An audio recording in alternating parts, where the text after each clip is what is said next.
behavioral science is something that I could talk about for probably the next 3 hours, but I'm going to do something very quick just to give you guys a sense. And in terms of trends, I wouldn't say this is a new trend, right? Behavioral science hit the scene probably 10 years ago. It's been very effective, as Scott mentioned, in other industries. So it's not surprising that it's made its way into healthcare. But the trend that we are seeing now is more traction. More people are more open to using these techniques and tactics than ever before to impact behavior change. So what you're seeing here is sort of a simplified approach to behavior change. So the idea that more people are open to impacting behavior change with these tactics is great, but talking about it and doing it effectively are two very different things. So what we've got here is what we call the 5 Bs. So working in a little alliteration to make it more sticky for you. The first 2 Bs are for behavior, and that's because it's so critically important. Behavioral data is 5 times more predictive than demographic data. So if you're struggling to unlock behavioral data, those member interaction histories that you might have, keep going and know that it's worth the effort and the investment because it's really going to unlock that predictive power for you. So when we think about behavior, we think about it in terms of goals and the data. You always want to start with the behavior that you're trying to change, and you want to layer in that data so you really understand where your members are and what they're doing, because that behavioral data is so much more powerful. And understanding what they do is going to allow you to gather insights, unlock that engagement, and then craft your messaging to include barrier support, benefits, and behavioral science, those last 3 Bs. So again, this is very high level, but the idea is you're always going to start with that behavior. You want to understand what that goal is and that problem that you're trying to solve. And you're going to really tailor that message for your members based on what you know about them and how they interact with you. Excuse me. And applying behavioral science theory takes time. Proven application in healthcare is pretty tough to come by. And when you do find it, it's usually very case specific. So finding a partner that has experience with applying what works is important for really accelerating those results. As an example, we've been partnering with a lot of our clients to incorporate these kinds of tactics into their CAPS strategy and their CAPS communications. So our expertise allows us to leverage less obvious tactics sometimes, things like empathy, or maybe really drilling down to align the particular approach or tactic with custom segments or personas that we've developed for them. So what you're seeing here is a grid of some of our favorite behavioral science tactics. One of the easiest and most powerful examples on here is in the top left, FOMO. I think we've all experienced FOMO at some point, and it can be a powerful motivator, right? Think about how many times you've been on the edge of breaking plans, and then FOMO kicked in, and you find yourself out with friends or family having a great time. In that scenario, whatever your barrier was to getting out the door, FOMO was that little nudge you needed to help overcome it. Now, a healthcare example we're providing here, this works well with live agent or even in-person interactions and communications. When you get a no answer from someone, just by asking a follow-up or what we call a second chance question, like, are you sure? That no will move to yes up to 30% of the time. And that's a very simple change to implement, and it can have a very powerful impact.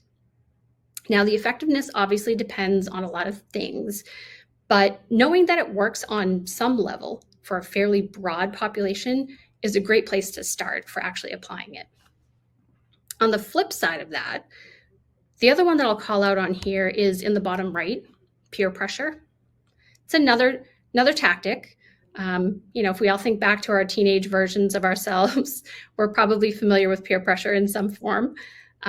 There's also a cousin to this that we call social proof, and that's the idea that a lot of people like you are doing something, and it gets you more comfortable with the idea of adopting it yourself or taking action on it yourself. These are also very broadly useful, but not so much with the senior population. it can actually be less effective with them. And in some cases, it can depress response. So it's not always enough to know the theory, and it's not always enough to understand what exactly the tactic is driving at. You have to know who it's working with and who it isn't working with as well. So I'll pause there because I know I said a lot. Any comments, Drew, Scott? The thing that's coming across to me is how foundational these are as principles, and they're not appended to a particular communication medium. I know we're going to talk about channel mix later on, Mm-hmm. but the idea that we're really just talking about the psychology of participation. And when we then think about ourselves as healthcare strategists, that participation in fill in the blank. Scott, you mentioned a lot of them earlier. If they're cancer screenings, if they're in-home assessments, if they're get to the doctor, whatever it might be that your business is focused on, the principles persist, right? Mm-hmm. Absolutely. And the point I want to leave you with for this particular trend is that there's enormous opportunity with behavioral science. So consider every sentence as a chance for optimization. You're looking at a letter example here, but this could easily be an email, an SMS, a live agent script, an outbound IVR, whatever method you're communicating in. This is a tactic that you can use. Excuse me. So finding ways to incorporate behavioral science as you navigate the various layers of communication strategy is really going to unlock new ways to affect behavior change. And it starts all the way at the top with your overall strategy and goals, and then flows down through targeting, segmentation, channel execution, message, content design. And the content design itself is kind of where our next trend comes in. But before I flip to that, I just want to pause to see if there's anything else that you guys Yeah. want to jump. Yeah, Adrian, maybe one comment here. I mean, we're just showing an example right here of a letter, but you think about all the communications that, let's just use a health plan as an example, are sending to the member.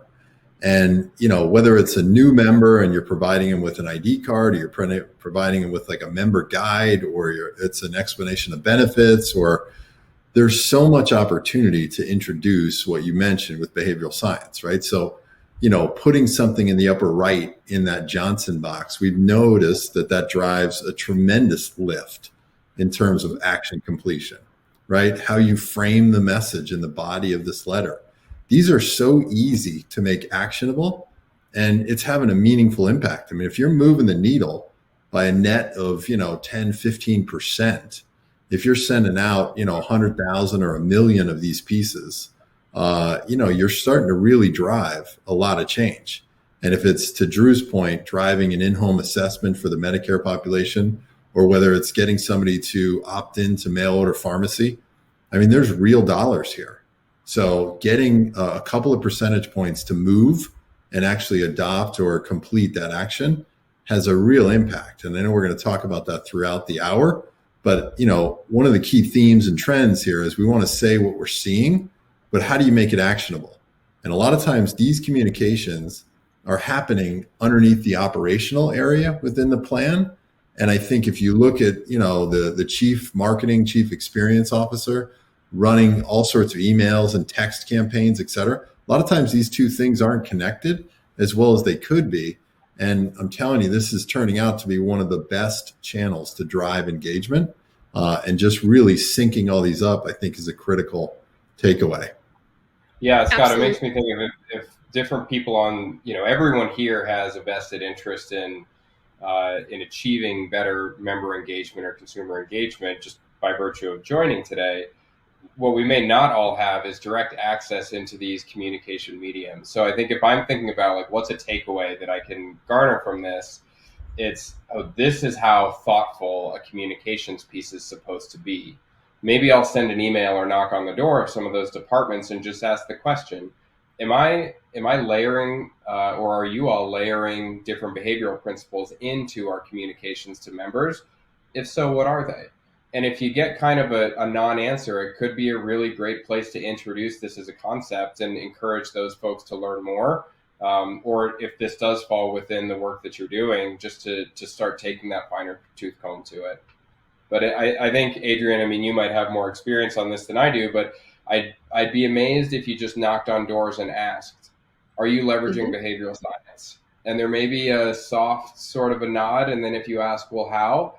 there may be sort of a blank stare, and that means you've got a low-hanging opportunity that you can pursue in 23. Absolutely. And a lot of times the answer that we get when we kind of do that door knocking for our clients is, well, I know what it is, I think, and I'd like to use it. I'm not sure how to go about it. Um, Yep. and, if we step back from behavioral science for a minute, another point to reinforce here is just the idea of cross-functional collaboration, right? If you're at the strategic level and you find out that the people driving your digital engagement are not somehow interacting with the folks in print operations to make sure that you guys are creating a unified experience for your members and that you've got that thread pulled across all of those different channels, that's a low-hanging opportunity, right? Yep. You want to make sure that you're creating bridges across all of these communications, that you're tying all of them together. So Scott called out the Johnson box and the QR code, right? That's creating a digital bridge on a print communication. That's a fantastic opportunity. So if you don't have that cross-functional relationship happening organically in your organization, that's a great place to start. Call together some key players, have some conversations, introduce the idea of behavioral science, and talk about what it means at your organization, how you might be using it. That creates all kinds of open doors that you may not have had yesterday. And so, kind of tying this back, right? When we think about how we get all the way down a communications funnel, and that's something that we use at Engages every day for every project we use across people, process, and technology. Thinking all the way at the top from strategy and goals down through the types of channels, the communication execution, and the message and design. It really comes back to personalization.